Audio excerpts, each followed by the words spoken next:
Kaloka si Kim Chu na naghasik ng alindog, kaseksihan sa Cagayan de Oro.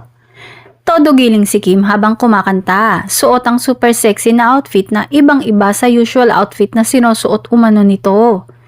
Mala concert nga ang dating ng event na yon na simula ngayon bukas na handog ng ine-endorse niyang alak. Nirepost nga ni Kim sa kanyang Instagram story ang mga kuha ng mga nakapanood sa performances niya. Na grabe din talaga ang kaseksihan. Pero bago nga ang event na yon, nag-post muna si Kim ng sexy photos niya na para sa kalendaryo ng Tanduay na hindi niya na-post noon.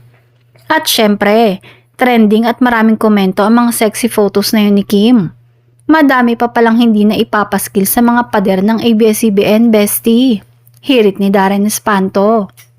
My gosh, uwian na, may nanalo na. Ikaw talaga ang pinaka-best sexy calendar girl.